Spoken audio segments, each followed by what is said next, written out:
Antes que nada, agradecer al comité organizador de esta jornada de nutrición y al Colegio de Dietistas y Nutricionistas de Andalucía el que haya contado conmigo para... Soy el médico que habló antes, por si no me habíais visto. Y sobre todo, especial reconocimiento y especial agradecimiento a Paula, que es la culpable de que yo esté aquí. Los datos de las consecuencias de la alimentación infantil en nuestro tiempo son bastante desalentadores, ¿no? En España, según los datos recientes, un tercio de la población infantil padece obesidad. España ocupa el 5º lugar en Europa con respecto al tema de obesidad, solamente por detrás de Grecia, Italia, Malta y Chipre. Se vuelve un poco a demostrar lo que es el norte y el sur.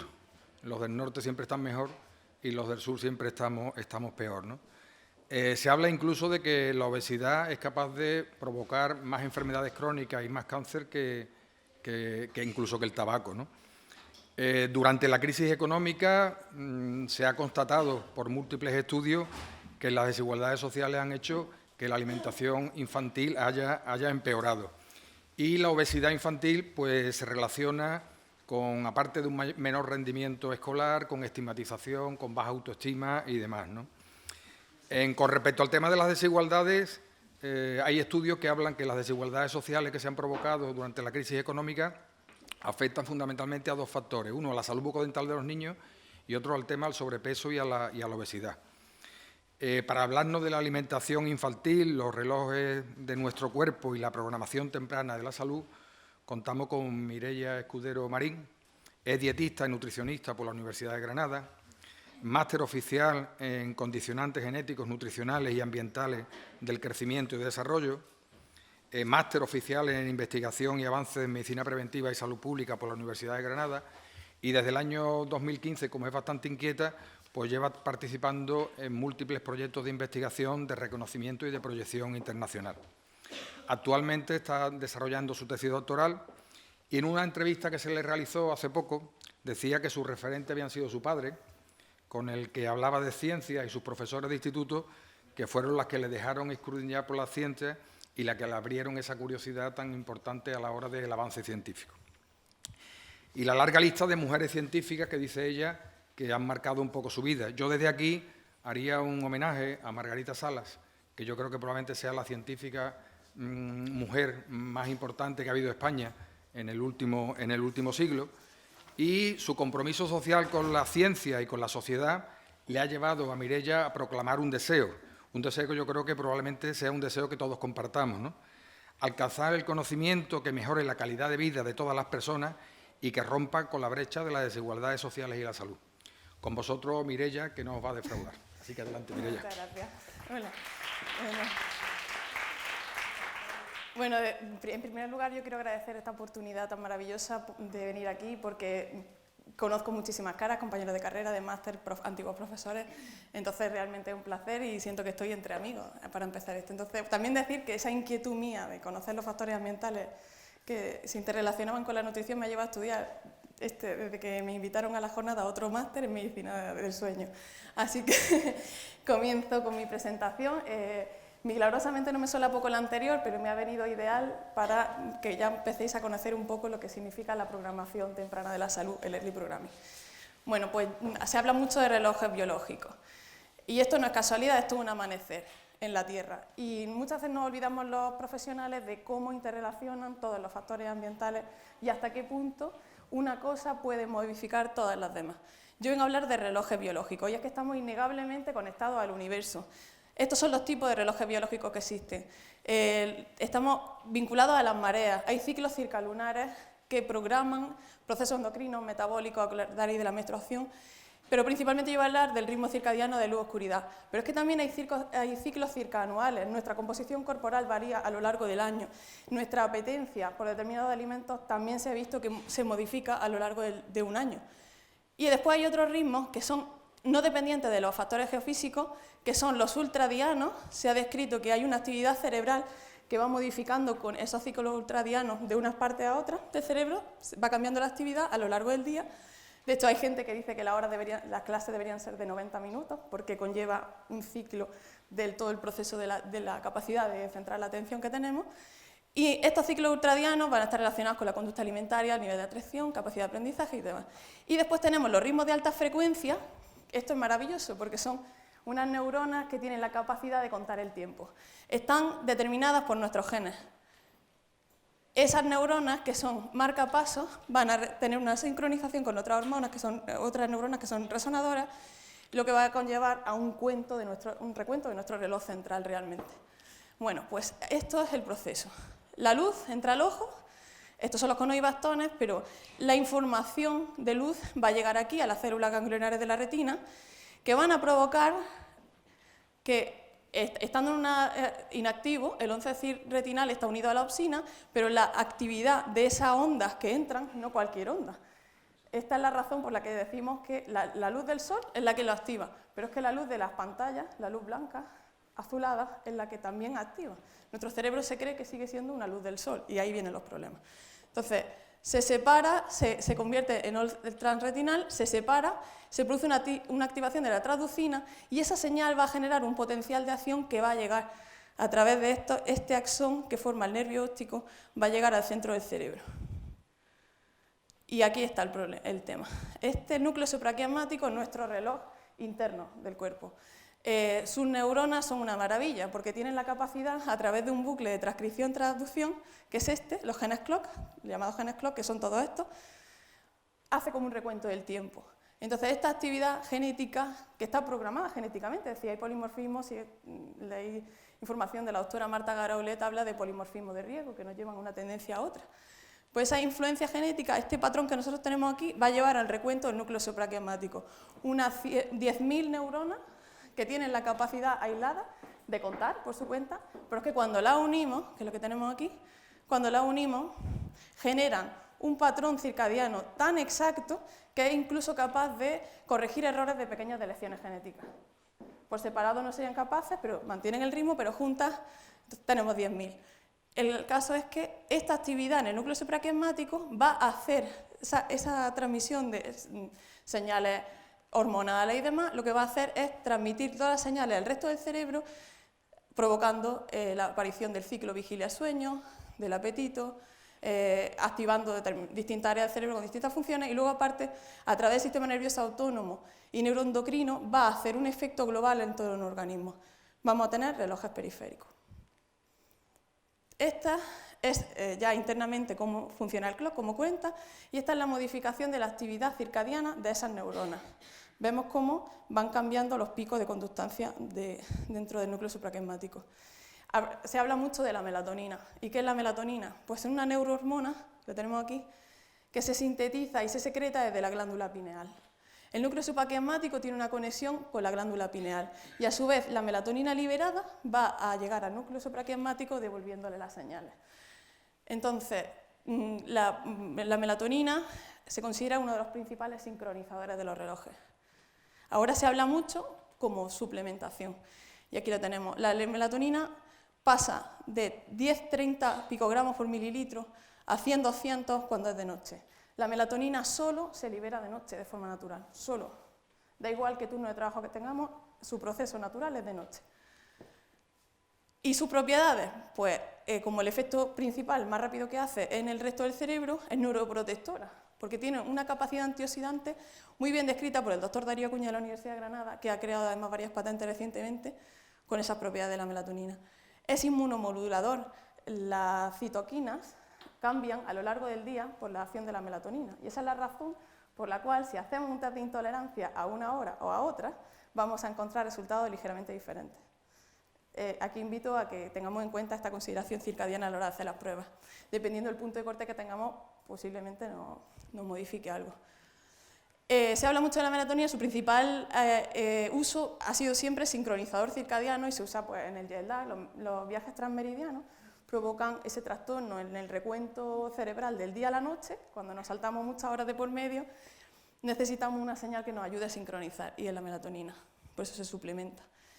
Y lo más fascinante que se ha descrito recientemente es su capacidad de reparación mitocondrial.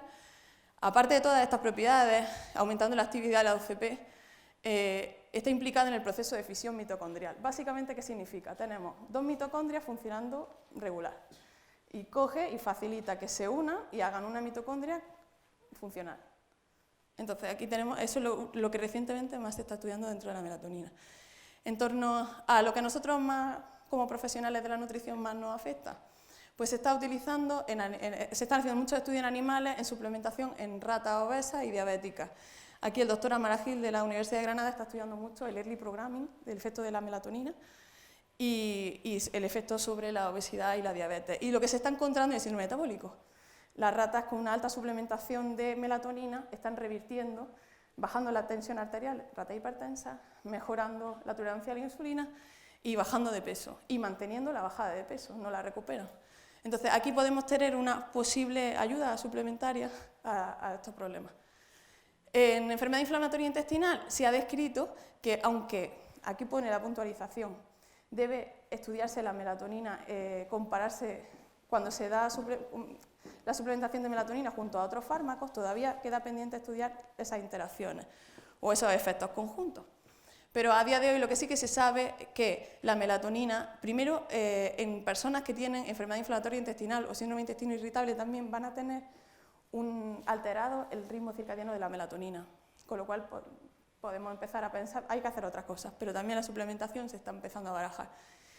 Y se sabe que las personas que tienen, por determinadas causas que ahora hablaré, alterada la liberación de melatonina, tienen muchísimo más riesgo de desarrollar colitis ulcerosa derivada de medicamentos sobre todo. Entonces, este es el ciclo que tenemos. Vamos a tener que en estas patologías el sueño, que ahora hablaré de él, va a estar alterado generalmente por los síntomas que tienen, que a su vez va a derivar en una peor secreción de la melatonina.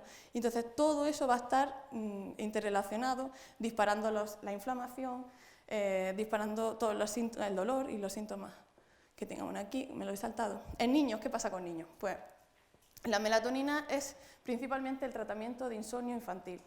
Es lo que se está utilizando, porque es la más segura y la que mejor resultado está dando. Y en insomnio infantil, sobre todo, ¿en qué necesitamos mucho? Pues trastornos de autismo, trastornos de déficit de atención y hiperactividad, tienen muchos trastornos del sueño asociados y la melatonina se utiliza habitualmente como suplementación. Y también se ha descrito en el cólico de lactantes. Se han observado que la suplementación de melatonina parece que disminuye los síntomas, o sea, el llanto del niño a lo largo del día. Aunque todavía eso hay que seguir estudiándolo. Ordesa, una empresa con la que suelo trabajar habitualmente, llegó a desarrollar una fórmula infantil cuya composición, o sea, desarrollaron 2 fórmulas diferentes, una para el día y otra para la noche, basadas en todo esto de los ritmos circadianos, cambiando la concentración de triptófano, que es desde ahí se sintetiza la melatonina, el precursor de melatonina.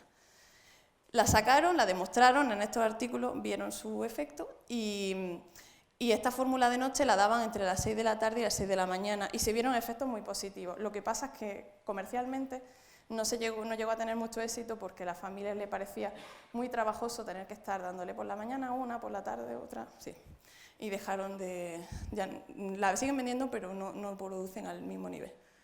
Y esta es una revisión no se ve muy bien, pero aquí tengo las referencias, si alguien las quiere, las diapositivas después las dejo. Esto es una revisión comparativa de distintas fórmulas con distintas composiciones y los efectos que se ha visto en el sueño y los ritmos circadianos de estos niños. Entonces, principalmente, ¿qué se hace el tema de la alimentación infantil con ritmos circadianos? No lo he preparado porque este tema es muy amplio, pero la leche materna cambia a lo largo del día, la composición de la leche materna. Hay determinados nucleótidos que los está dando la madre por la mañana y otros diferentes que lo está dando por la noche. La concentración de triptófano va cambiando, entonces hablamos de que la leche materna es maravillosa y va cambiando a lo largo del tiempo, pero es que en el día y noche también está favoreciendo la sincronización circadiana, porque un bebé cuando nace no tiene todavía regulado el reloj circadiano, sigue ritmo ultradiano, se levanta, está despierto, come, duerme y así, son ultradianos, más cortitos. Llega a los 2 años cuando ya tiene un ritmo firme, entre el 1 año y medio, 1 año, 2 años, ya tiene un ritmo bastante bueno para considerar lo que sabe diferenciar su cuerpo día y noche.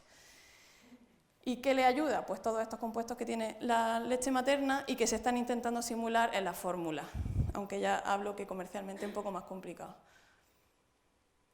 Bueno, ¿y qué pasa? Hemos hablado de que la luz entra, hace un cambio en el cerebro, que sabe que es de día, que sabe que es de noche, y hace un efecto en el cuerpo. Bueno, pues este núcleo supraquiasmático, con la melatonina, ese ciclo, lo que va a hacer es, va a hacer cambios, a través de estos relojes que hablábamos que están en el cerebro más secundario, cambios en nuestro comportamiento a la hora de dormir y despertarnos, cambios en nuestro comportamiento alimentario. Va a hacer un cambio en el sistema nervioso autónomo que va a transmitir la señal a todo el organismo. Va a producir cambios en la liberación de cortisol y melatonina y va a regular la temperatura corporal. Aquí, el núcleo supraquiasmático. Pero es que cuando se empiezan a analizar, las células de distintos órganos tienen relojes moleculares también. Lo que hablábamos de las neuronas funcionan un poco de otra forma, pero tienen sus propios relojes. Porque nosotros nos hemos adaptado, y me viene muy bien lo que ha dicho la doctora Aparicio antes, somos antinaturales, completamente antinaturales. Nuestra evolución nos ha llevado a este punto. Nosotros hemos intentado interpretar lo que pasaba en nuestro planeta, en nuestro entorno, para anteponernos a nuestras necesidades. Entonces, lo normal era que de día tuviéramos más actividad física, más comida, más picos de glucemia. Lo normal era que estuviéramos despiertos, y lo normal es que de noche en oscuridad durmamos. Cuando empezamos con la luz eléctrica se nos transformó todo. Empezamos a hacer turnos de trabajo, cambios de turno y a hacer un poco lo que nos dio la gana.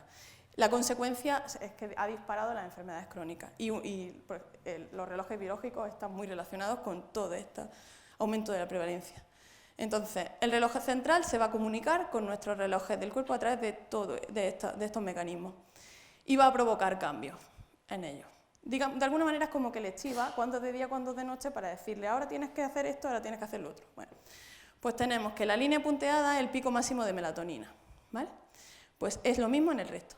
Vemos cómo en torno a 1 hora del pico máximo de la melatonina, la temperatura corporal central está más baja.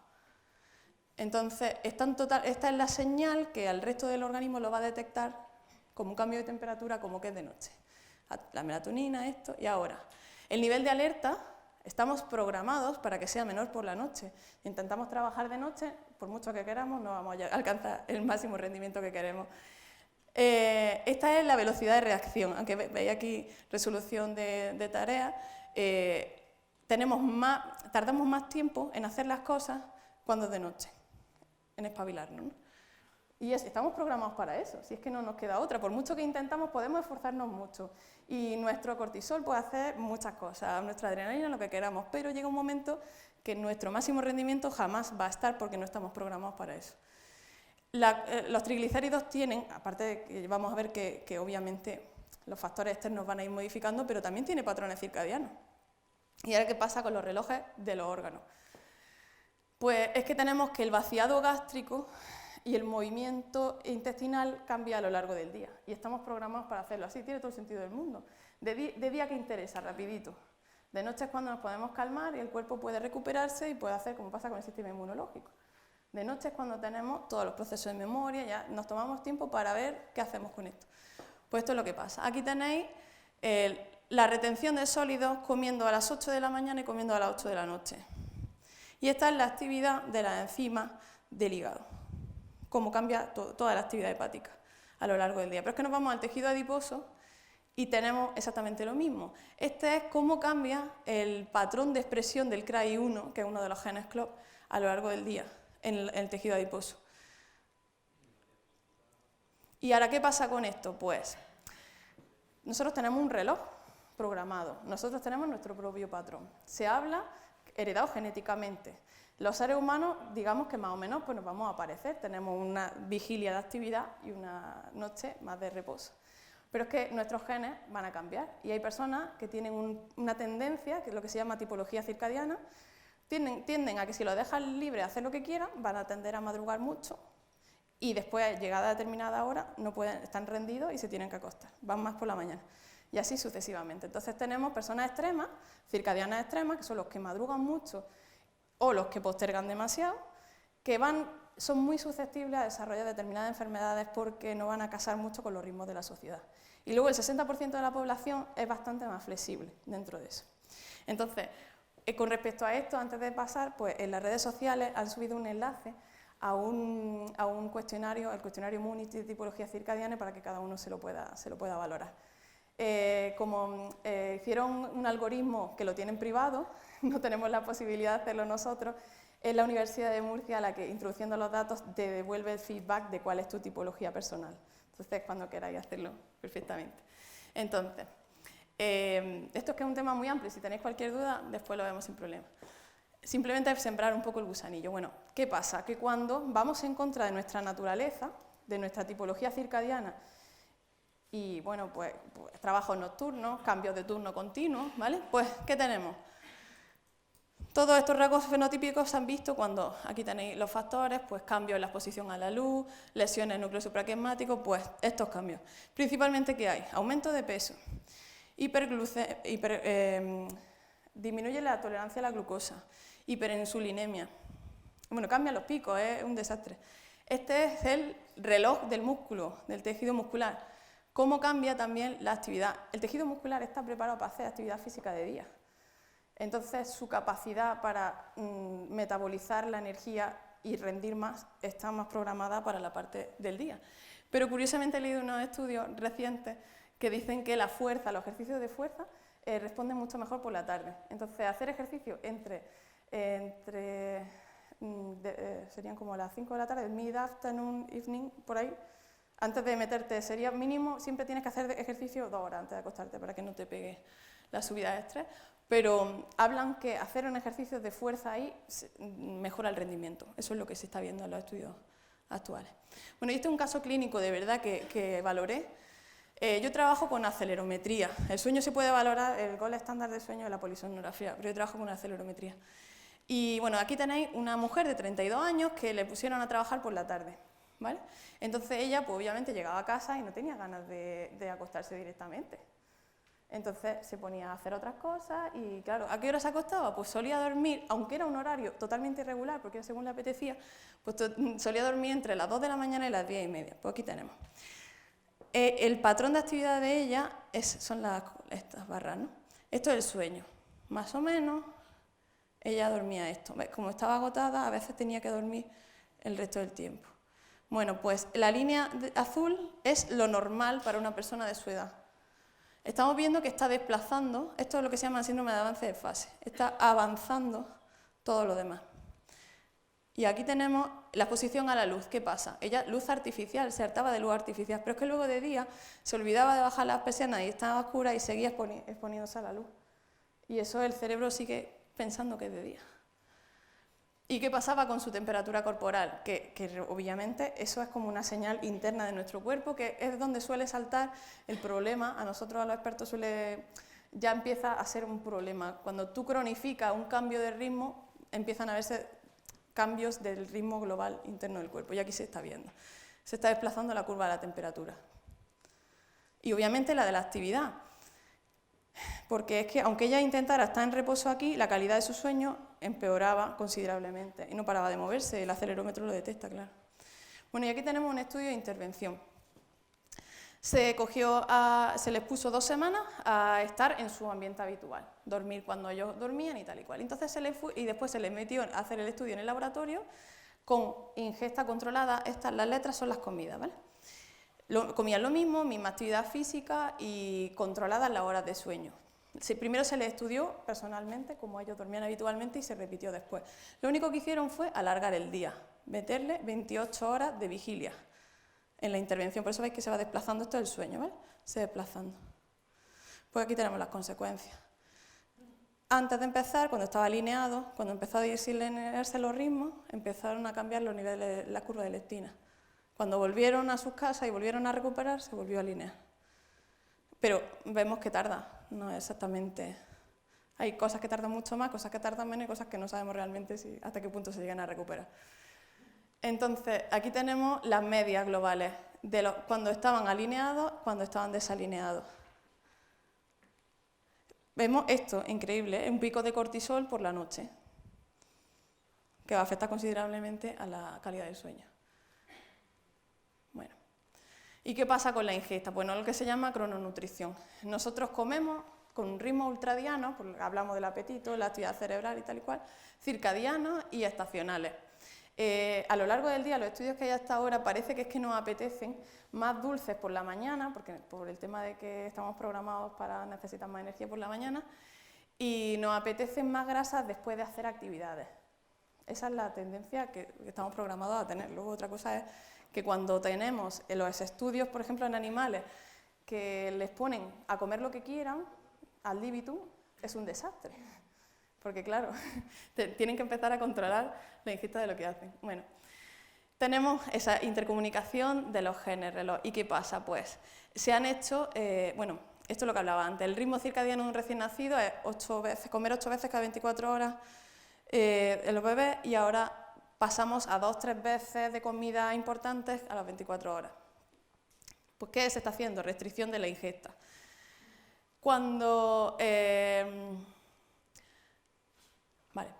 Si restringimos la ingesta durante poco tiempo, vamos a tener, o sea, a corto plazo, vamos a tener corto ayuno, vamos a tener pequeños cambios fisiológicos y cambios en el comportamiento.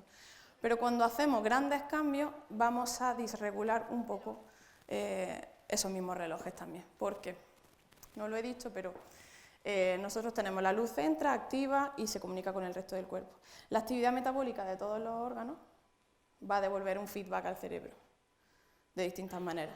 Entonces todo está regulado, de forma que también la comida, esos picos de glucosa que hacemos, van a transmitir también una señal que va a asociar nuestro cuerpo a que es de día y estamos activos. Con lo cual, si nos hartamos de glucosa de noche y esos picos no casan con que es reposo, tienes que dormir, primero que lo metabolizamos peor y las consecuencias son mayores, y después que no cuadra y puede empezar a desestabilizar unos ritmos con otros, a desalinearnos. En animales, la restricción de comida pues, ha producido, se ha visto, para que veamos hasta qué punto cuando comemos es importante, ha producido inversión incluso en la expresión génica de algunos tejidos. Han cambiado completamente los picos de actividad de la expresión. Y al determinado ayuno pues, se han visto que bajan de peso y que bajan los marcadores de algunas enfermedades, o sea que se han visto como ambiente positivo, es decir, no darle disponibilidad plena a que comieran lo que querían comer. Entonces, en algunas patologías han visto que restringir de una forma concreta, coherente con los ritmos circadianos la alimentación, estabiliza y revierte algunas enfermedades. En humanos, ¿qué se ha hecho? Por ejemplo, pues aquí vemos estudios que se les dejaba solo comer por la mañana o solo comer por la tarde, etcétera, etcétera. Cuando solo comes por la mañana y te tiras toda la tarde sin comer, pues produces adelantos de fase, cambias. Haces todo lo contrario de lo que le pasaba a la chica de antes. Todo repercute en todo. Y aquí vemos que esto de solo comer por la mañana, pues produjo ya cambios de expresión en el PER2. ¿Y qué pasa con la falta de sueño? Porque es que de esto podría hablar muchísimo. Hay muchísimos trastornos del sueño muy relacionados con la nutrición.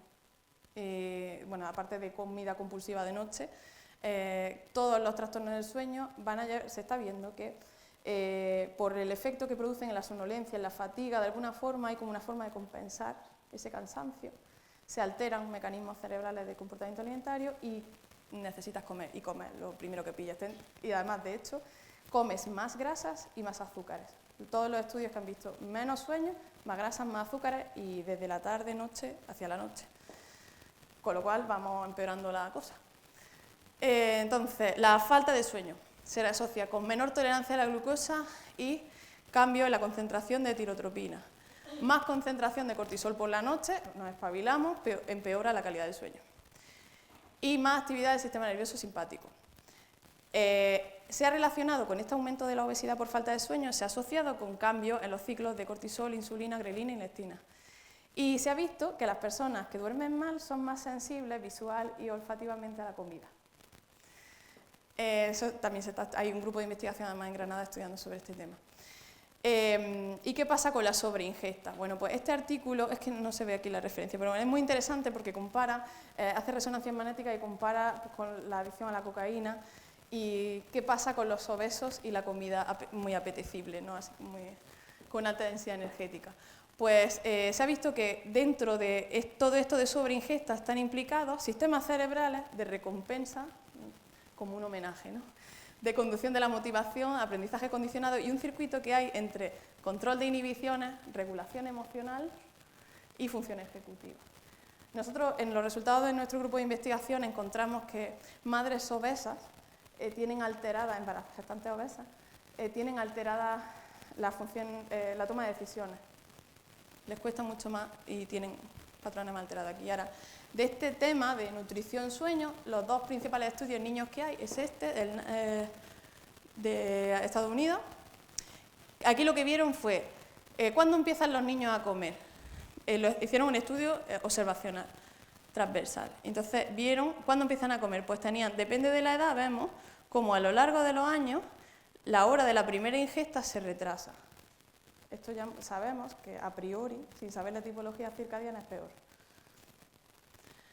En España, el estudio de Aladino, que tiene como 2 fases, en 2011 y 2013, encontraron que preguntándole a los padres, decían que sus hijos dormían de media 9,9 horas. La recomendación para estas edades está entre las 7 y las 9, 7 y 8, o sea, 9 y 11, 7 y 8 tolerables, ahora las pondré. Entonces, bueno, no está mal, pero realmente ahora veréis mis datos que no es así. Y en este estudio se vio que los niños que dormían 1 hora más se asociaba a que comían más fruta fresca y más vegetales en general, más verduras. Bueno, y mi campo de investigación, ¿cuál es? El early programming. Y me viene bien que ya haya introducido muchos aspectos sobre esto. Pues yo me planteo, mi tesis, estoy trabajando ahora en ella, qué pasa con todo esto de los relojes biológicos y con esta intercomunicación madre-hijo en el proceso en el que se están haciendo sus relojes biológicos y cuando sale al mundo y todos los factores que se encuentran alrededor, pues qué efecto tiene trastornos de la madre sobre el desarrollo del niño y las posibles consecuencias futuras. Bueno, actualmente trabajo en 6 proyectos que son muy diferentes unos de otros, pero en temas de sueño voy a contar los 2 principales. Nuhil me pilló ya, entré a trabajar ya cuando había terminado, ahora estoy en la parte de análisis de datos. Fue un estudio de intervención nutricional en embarazadas con una suplementación de ácido graso, DHA y EPA juntos, folato o todo junto frente a un placebo. Y estudiamos, se hizo un seguimiento desde que se quedaron embarazadas hasta los 9 años y medio. Yo estoy analizando el sueño de los 8 años con todos los factores anteriores. Ten en cuenta que tenemos tejido de placenta, de la cara materna, de la cara fetal, metabolómica, tenemos genómica, bueno, el GWAS que se hace ahora tanto, hemos hecho análisis de microbiota, tenemos de todo. Entonces, yo estoy ahora analizando esto y ahora aquí os voy a presentar algunos de los primeros resultados, pero muy poquitos que he empezado a tener. Bueno, los niños de Nuhil, se dice, el punto de corte de los expertos más o menos en eficiencia con acelerometría dicen que por debajo de 85 está bastante mal, o sea, está ya empezando a ir peor. Bueno, pues yo corté por 75 porque por 85 no llegamos y el 31% ya estaban por debajo de 75 de eficiencia de sueño, fatal. Y dormían una media de 7,2 horas. Otros estudios en niños de esa misma edad encontraron un poco por encima, pero tampoco vemos grandes resultados. Bueno, y este es un estudio que estudió una revisión sistemática que vio la tendencia a la hora del sueño a lo largo de la vida. Y es que si nuestros niños duermen mal cuando tienen 6, 7 años, 8 años, vemos que luego van a ir mucho peor. Porque es un proceso también normal, con los años la calidad del sueño va a empeorar, van cambiando todos los procesos implicados, pero si realmente los hábitos de vida no los protegemos, vamos a acelerar muchísimo. Y encima vamos a afectar a todos los procesos de reparación que tiene el sueño por sí mismo, pues nos lo vamos a perder, claro. Y este es el estudio PREOVE. De hecho, hay el estudio que habla la doctora Aparicio de Berglund, de este proyecto, del diseño de este proyecto. Nosotros se siguieron las madres desde el embarazo, se clasificaron en mujeres que tenían normopeso, obesidad, sobrepeso y diabetes gestacional, y se siguió a los niños. Ahora yo estoy midiendo a los niños cuando tienen 8 años, los más grandecitos ya tienen 11 años.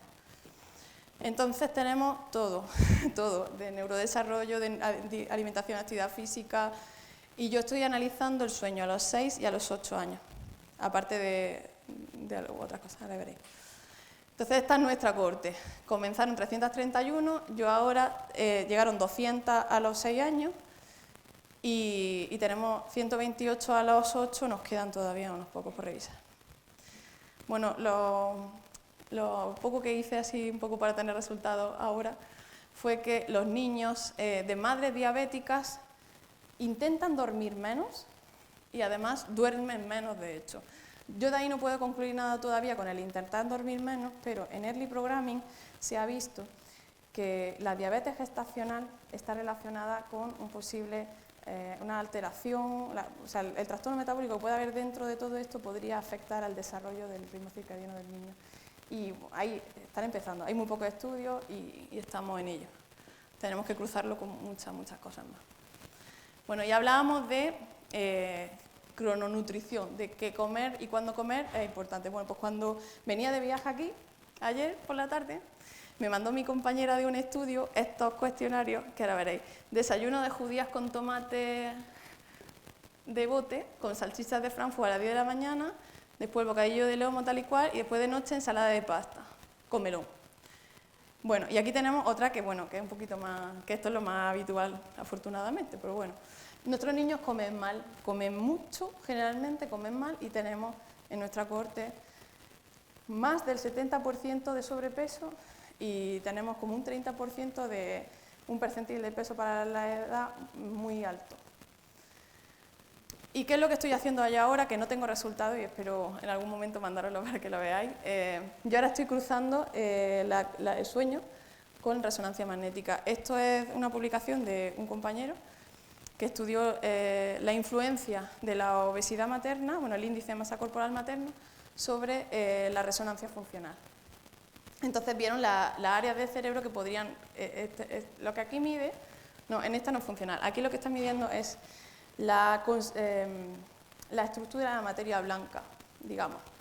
La materia blanca se asocia con cómo está de protegida la fibra nerviosa. No hablamos de las vainas de mielina y demás. Pues esto es lo que está valorando. Aquí no dio resultado en PREOVE, yo lo voy a ver ahora qué pasa con nuestros datos de sueño. Los análisis que he hecho sin ajuste ya empiezo a encontrar grandes diferencias. Lo que pasa es que es muy difícil, o sea, lo que yo he hecho hasta ahora no me he centrado en nutrición todavía, porque el análisis de nutrición ya sabéis que es muy complicado, sobre todo agrupar un montón de información nutricional, agrupar una variable categorizada es complicado. Y ahora mismo lo que sí que he encontrado es que los niños que duermen menos y los que duermen peor por separado tienen peor rendimiento en pruebas de test de neurodesarrollo diferentes. Generalmente he encontrado que la atención y la memoria a medio y largo plazo se ven afectadas. Eso ya lo tengo en los dos estudios, sí que lo publiqué en Comunicaciones de Congreso y ahora estoy preparando el artículo. Lo que pasa es que quiero ver, sueño, a ver si sale, hacer el artículo, ver qué pasa en los test de neurodesarrollo y ver qué pasa en la resonancia magnética, a ver si cuadra la cosa. Bueno, y en resumen de todo este rollo que he contado, pues tenemos esto. Como recomendación, tenemos que prevenir la obesidad y la diabetes lo antes posible, que es lo que decía la doctora Aparicio. Tenemos que intervenir antes del embarazo. Hay muchas personas que realmente no tienen dificultades para quedarse embarazadas por esa obesidad. Entonces tenemos que intervenir con actividad física, con dieta, pero también tenemos que preguntar qué está pasando con el sueño. Obviamente no somos médicos de medicina del sueño, pero sí podemos preguntarle, podemos ver qué está pasando por ahí, nos puede saltar un poquito la idea de que a lo mejor ahí hay un problema. Estuve estudiando problemas respiratorios asociados a trastornos del sueño y están muy infradiagnosticados los problemas respiratorios en este aspecto. La obesidad provoca más apneas del sueño y hay mucha población que ya está, sin saberlo, está haciendo unas disrupciones continuas del sueño que tiene consecuencias en el apetito, que tiene consecuencias en toda su protección de su cuerpo y nosotros no lo sabemos. Y tenemos al paciente delante y podemos empezar a sospechar que algo podría haber para en un momento dado pues, recomendarle que se lo mire o tenerlo en cuenta. Hay que prestar muchísima atención a trabajadores a turno y trabajadores directamente que tienen turno de noche. Es mucho mejor el circadiano, digamos, hacer un turno de noche porque con el tiempo un poco se estabiliza y se adapta. No conseguimos milagros, sigue siendo malo, pero lo que es desastroso es hacer cambios continuos de ritmo. Se asocia con más riesgo de cáncer, con obesidad, diabetes, síndrome metabólico, de todo. Tenemos que fomentar la lactancia exclusiva hasta los 6 meses y desde el punto de vista circadiano es súper importante. Exponer a los bebés al factor ambiental, luz y ruido diurno y silencio y oscuridad de noche. Hay estudios que hablan de que los niños, aunque parezca que los intentas poner a dormir de día, no tienen la señal adecuada. En nuestra anamnesis que tenemos que preguntar sobre cómo duermen, sobre cuándo comen y cuándo hacen ese ejercicio. Y recomendar que hagamos el mayor contraste día-noche posible. Hay veces que las cronodisrupciones, la solución es facilísima. Levántate por la mañana pronto y ve el sol directamente. Sal a hacer deporte al aire libre. Algo. Entonces, esa exposición activa tu reloj. Es de día, pum. Y con una intensidad suficiente para que sincronice rápidamente. Pero si nos despertamos, toda oscuridad, llegamos a la oficina, luz artificial y bueno, de aquella manera. Y después no sabemos ni cuándo, a mí me pasa en el laboratorio que está cerrado y no sé cuándo anochece. Y salgo y mi cerebro realmente sigue pensando que cuando abra la puerta va a ser de día y es completamente de noche. Entonces, recomendar a nuestros pacientes, vosotros mismos podéis hacerlo, higiene del sueño, están publicados las recomendaciones básicas, establecer rutinas para que el cuerpo se habitúe, venga, voy a dormir. A los niños es facilísimo, la ducha, la cenita, todo calmado, tranquilo. Problema, las pantallas, los móviles, las tablets. Eso fuera. 2 horas antes de acostarse habría que eliminarlo. Tenemos que reducir la exposición a las pantallas, que además se ha asociado con obesidad infantil. A más exposición, primero a los anuncios de televisión y todo lo demás, y aparte por el daño que hacen a nivel de ritmo circadiano. Y después eso también nosotros. Se supone que para tener una salud circadiana no podemos variar nuestros hábitos más de 2 horas de un día a otro. No vale, hoy me levanto 1 hora y mañana me levanto a otra. Si pudiéramos ponernos de acuerdo y estabilizarlo todo, veríamos que nuestro rendimiento a nivel cerebral va a mejorar, nuestra sensibilidad con los alimentos, todo va a mejorar. Y tenemos que valorar eso con especialistas, pues la suplementación de melatonina o si existieran posibles trastornos del sueño. Y estas son las recomendaciones del sueño a lo largo de la edad. No tenemos que ser muy estrictos, y ya veis que no es muy estricto la hora de sueño porque depende de un mecanismo complejo y no sirve decirlo así de 8 horas, tampoco tiene por qué ser así. Pero sí que es verdad que estamos durmiendo muy por debajo de lo que debemos. Bueno, y este es mi equipo, aunque ya hemos cambiado bastante en este último periodo, y estamos en la Facultad de Medicina, en el Departamento de Pediatría, y bueno, aquí tenéis la realidad. Pues esta es una medida de condición física que hicimos a la corte de otro estudio de Corny, y pues esta es mi realidad, que a veces para poder hacer esto tienes que contarle un cuento. Entonces, pues ya está. Muchísimas gracias por su atención. Si tienen cualquier pregunta.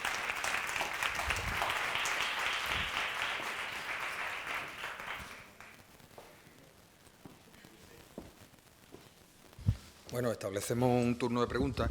No me diréis que Mireia no ha venido a complicarnos la vida, ¿no? Porque vamos, yo ahora mismo ya miro el reloj y yo ya no sé qué hora es, ¿no? Si no sé la hora, no sé qué es lo que tengo que hacer. No es que sea la hora, es que no sé si tengo que comer, no tengo... Bueno, establecemos un turno de preguntas. No vaya a quedar dormido, que el cortisol lo tiene que tener elevado.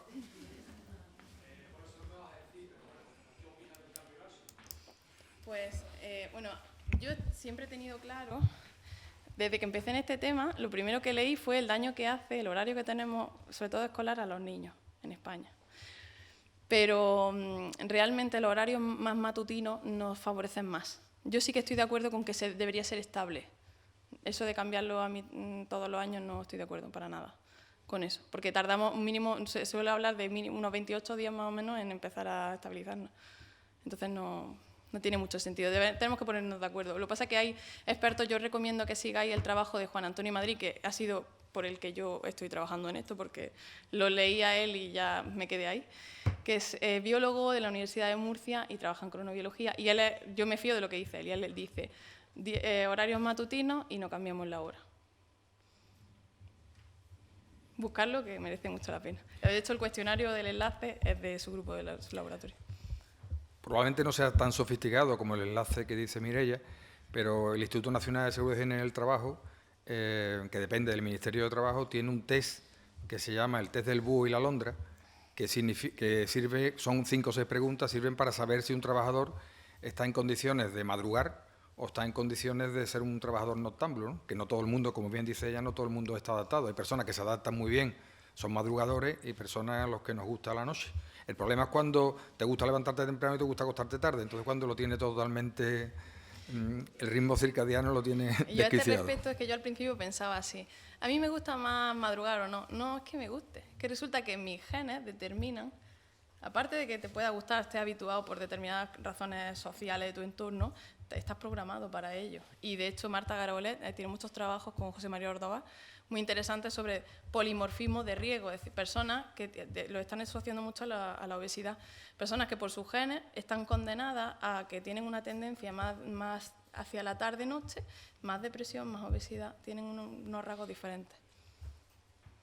Vamos, se constata que no todo el mundo sirve para todo. O sea, que hay algunos que sirven para una cosa Entonces, y otros que yo sirven para otra. particularmente recomendaría, de hecho, lo estoy trabajando allí con los médicos en Granada, yo pienso que habría que solicitar a los sindicatos, deberían valorar en trabajos que hacen turno nocturno o cambios de turno, que tendríamos que crear un test genético fácil y barato, que por lo menos nos discrimine a las personas de mayor riesgo, a los que tienen tipología extrema, porque los destrozamos. No solamente con tipología extrema, sino también incluso con respecto al tema de la edad. La Organización Internacional del Trabajo recomienda que no se trabaje de noche ni a turno por encima de los 50 años. La realidad es bien distinta, ¿no? O sea, y sobre todo cuando estamos hablando del sector sanitario o el sector de vigilancia, donde tenemos muchísimas personas que tienen que ir adaptándose continuamente. Y con respecto a una pregunta, el tema de trabajar de noche, lo que dice es turno de noche. Los famosos turnos ecológicos, estos que se hablan mucho en el personal sanitario, en el que hablan de algunas mañanas, algunas tardes y pocas noches. ¿Cuál es tu opinión al respecto? Es que depende mucho. Yo hasta lo que he escuchado, depende del centro, ha cortado a 1 hora. Hay gente que no hace la noche completa. Es que hay empresas que lo que están haciendo es que hacen como un primer turno de noche y después un segundo turno, que lo que están haciendo, provocando en sus trabajadores un retraso de fase en unos, que son los que se tienen que esperar para trabajar por la noche, y un adelanto de fase en los otros, que se tienen que madrugar mucho. Pero una vez que eso lo estabilizan, bien. El problema es que el cambio constante es complicado. Y el número de horas del cambio de circadiano, hay personas que les afecta más que otras. Yo creo que eso habría que valorarlo. Y hoy día con la acelerometría la verdad es que se facilitan mucho las cosas, porque aunque no podemos diagnosticar ningún trastorno del sueño, ni mucho menos, podemos sospechar hasta qué punto se están trastornando una cosa con otra. Sí. En cuanto al uso de melatonina en niños, ¿no?, que ahora mismo no se requiere receta médica y se utiliza como un suplemento alimenticio, ¿no existe riesgo de una menor producción endógena de melatonina? Dentro de lo que yo sé, no. El problema de la melatonina, y me alegro mucho porque me he acordado de decirlo, que se descubrió hace muy poco, es que, claro, cuando coincide el pico de melatonina con el pico de glucosa hay una incongruencia. ¿Qué pasa? Que se ha visto que tomar la melatonina muy cerca de la cena, por ejemplo, porque siempre te dicen media hora antes de dormirte, pues, pero si es que estás cenando 3/4 de hora antes o 1 hora antes, se coincide la subida de lo que estás comiendo con la melatonina. Te puede aumentar el riesgo de desarrollo de diabetes porque te afecta la tolerancia a la glucosa. Eso es lo que se está viendo ahora. Entonces, la recomendación para la suplementación en adultos y en todo el mundo sería separarla 2 horas de la última comida y media hora antes de dormir, que eso es prácticamente imposible en nuestra rutina habitual, pero bueno, eso hay que tenerlo en cuenta. Y en el caso de los niños, eso no, a ver, yo no soy partidaria de utilizarla porque realmente, o sea, así libremente, porque nos faltan muchos estudios. En todos los artículos que leáis vais a encontrar que hay que estudiar mucho exposiciones combinadas, exposiciones a largo plazo. En animales se están descubriendo propiedades maravillosas y los efectos adversos no son relevantes, pero todavía hay que tener cuidado con eso. Y en el caso de niños sí que se utiliza muchísimo en niños que tienen trastorno de sueño con unas ventajas maravillosas. En trastorno de déficit de atención y hiperactividad es un uso habitual.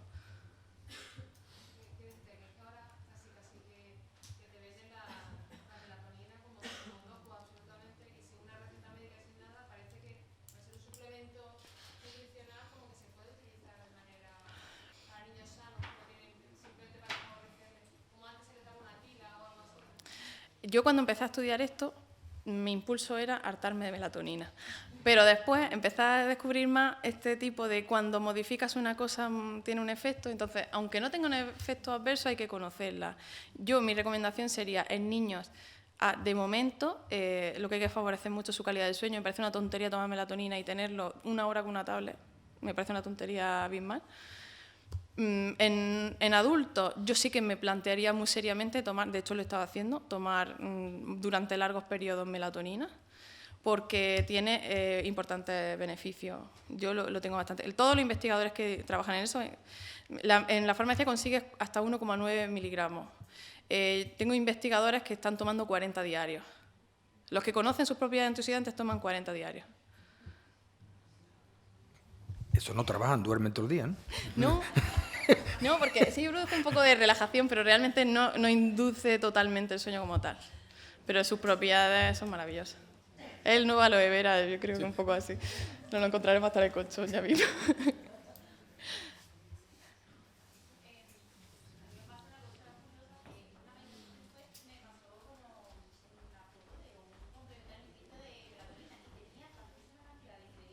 Sí.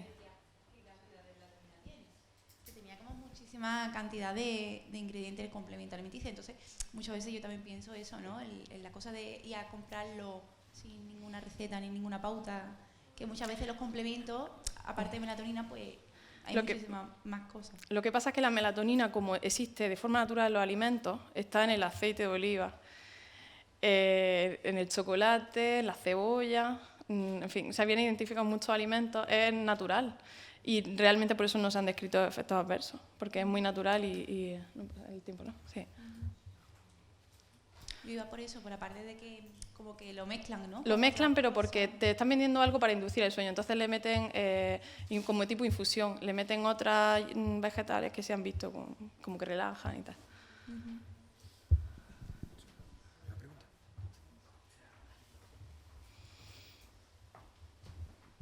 Bueno, Mireia, que muchísimas gracias por tu intervención, súper interesante.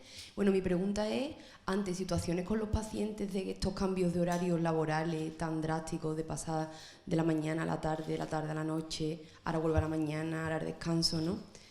¿Qué podríamos recomendarle a nivel nutricional o qué metodología podemos aplicar en su alimentación para que haya una ligera mejoría, si es que es posible? Sí, bueno, lo que sabemos es que tienes que decidir, tienes que valorar al paciente y decidir hacia qué tipología le va a marcar. Si es una persona que principalmente trabaja de noche, se supone que tienes que empujarlo hacia que se acostumbre al horario de noche. Lo que el cambio continuo es lo que nos trastoca. Entonces tienes que decidir. Y entonces, si principalmente va a trabajar de día, porque trabaja una noche de vez en cuando de noche, favorece la estabilidad del ritmo circadiano de día. Es decir, que esa persona, los días que pueda, aunque después haya un día que trastoque y le dé la vuelta al día, el resto de días que sea, hace deporte por la mañana, luz por la mañana, más alimentación por la mañana y más reposo por la noche. Te tienes que decantar por uno de los dos, no puedes estar, favorezco uno, favorezco el otro, elige. ¿Vale? ¿Y alguna recomendación nutricional específica? Por ejemplo, esos alimentos que han nombrado, como la cebolla, el chocolate, que tienen de forma natural pero tienen una dosis muy baja. Realmente no, a nivel nutricional todavía yo no diría que haya nada así que favorezca. Es seguir una alimentación adecuada, lo que llevamos hablando hasta ahora. Por ejemplo, sí se ha visto que 30 gramos de proteína por la mañana, curiosamente, pues estaba viendo importantes beneficios. Esa dosis la está estudiando mucha gente, como que dada por la mañana, como en torno al desayuno media mañana, favorecía mucho la masa muscular. Hay estudios que dicen que deberíamos implicarnos un poco más en aumentar un poquito las proteínas por la mañana. No sé lo que se está hablando. Ahora es que este campo es que está en continuo avance. ¿Y como suplementación de melatonina sí ante esas personas que tengan esa situación? Sobre todo cuando de cambio de turno. Claro, cuando tengan sobre todo el cambio de turno de noche, ¿no? Porque yo conozco mis pacientes que toman relajante muscular, entonces yo les digo que no abusen de la medicación, pero tampoco soy melatonina médica como para que tomen eso cada vez que están de noche. Ante esa situación, recomendación. Yo les recomendaría que tomaran el suplemento de la farmacia sin receta médica, melatonina directamente, pero teniendo muy claro eso, que la separen de la cena, porque si no puede ser problema. Pero sí que, de hecho, en mi entorno lo han utilizado y ha mejorado. De acuerdo, pues muchas gracias. Bueno, muchísimas gracias a todos por vuestra intervención y sobre todo a Mireia por esta magnífica exposición que nos lía. Yo creo que a mí que mirar la hora, yo no sé si es la hora del vermú o la hora de la merienda. Así que muchísimas gracias a todos. Gracias. Vale.